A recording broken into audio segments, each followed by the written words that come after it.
La célèbre journaliste est décédée le 31 juillet 2023 à l'âge de 70 ans et il n'y a pas un média qui ne lui rende hommage. Liliane Pierre-Paul avait consacré sa vie au journalisme, dénonçant sans cesse la corruption et les dérives de certains dirigeants. Son engagement lui avait valu la prison sous la dictature Duvalier, puis l'exil.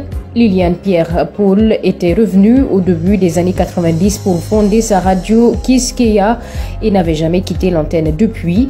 Son ancien collègue Godson Pierre, aujourd'hui directeur d'Alter Press, se souvient d'une consoeur compétitrice redoutable, d'une culture, d'un courage et d'une discipline exemplaire.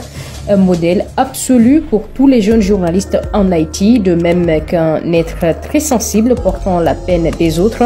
Liliane Pierre-Paul avait connu la prison lorsque la dictature des Duvalier a rasé la presse indépendante, rappelle Godson Pierre. La journaliste s'est alors rendue au Venezuela d'abord, puis au Canada avant de rejoindre son pays à la chute du régime des Duvalier. Liliane Pierre-Paul mettait un point d'honneur en accepter d'argent de personne, comme elle le rappelait dans une interview à France Culture il y a quelques années, racontant avec un sourire qu'à cause de cette intransigeance, il lui avait fallu 4 ans pour reconstruire ses bureaux détruits pendant le séisme de 2010. Le coût social de la consommation de drogue peut être estimé à 7,7 milliards d'euros chaque année, révèle l'Observatoire français des drogues et des tendances addictives, OFDT, dans une nouvelle étude. Globalement, le coût social s'élève à 7,7 milliards d'euros pour les substances illicites. C'est certes beaucoup moins que pour l'alcool, 102 milliards d'euros, ou le tabac, 156 milliards d'euros. Toujours est-il que 7,7 milliards d'euros, cela reste beaucoup pour la collectivité. Les personnes consommant ces drogues décèdent à l'âge de 45 ans en moyenne.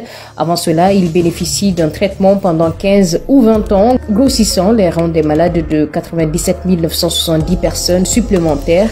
Enfin, les pertes de production arrivent en 3e position avec 5% de l'ensemble du coût social des drogues illicites. La décision de Fitch de retirer la note AA des États-Unis et de l'abaisser à AA+, n'a pas été prise à la légère. L'agence a évoqué une érosion de la gouvernance liée aux crises récurrentes concernant le plafond de la dette dans son communiqué de presse publié dans la nuit du 1er au 2 août 2023. Ces impasses répétées et les résolutions de dernière minute ont contribué à une détérioration constante des normes de gouvernance au cours des 20 dernières années.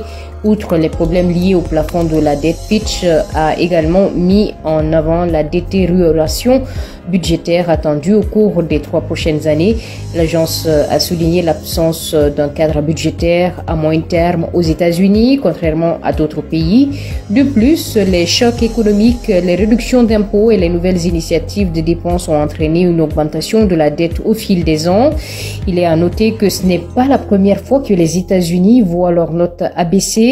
En 2011, l'agence S&P avait également privé les États-Unis de leur précieux AAA, citant des négociations prolongées et laborieuses sur le plafond de la dette.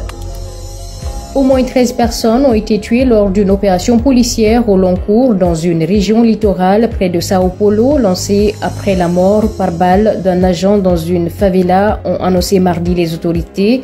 L'opération Escudo, bouclier en portugais, a été déclenchée vendredi au lendemain du meurtre d'un membre du Rota, une unité d'élite de la police de Sao Paulo, durant une patrouille à Guarujá, cité balnéaire située à environ 60 km de Sao Paulo, au sud-est du Brésil. Le gouvernement de gauche a critiqué le lourd bilan de cette opération menée sur les terres du gouverneur de Sao Paulo, Tarcísio de Freitas, ancien ministre du président d'extrême droite Jair Bolsonaro.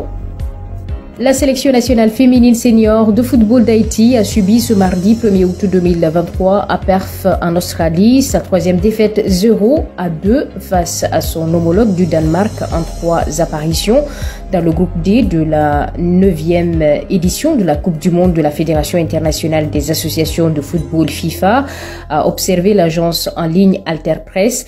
La prochaine compétition pour la sélection nationale féminine senior de football d'Haïti sera au mois de septembre septembre 2023 dans le cadre des éliminatoires pour la Gold Cup féminine de la Confédération de football des pays d'Amérique du Nord, d'Amérique centrale et des Caraïbes CONCACAF 2024 qui sera disputée du 17 février au 10 mars 2024 aux États-Unis d'Amérique. C'est la fin de ce flash. Je vous remercie de l'avoir suivi et à demain sur Radio Mayuri.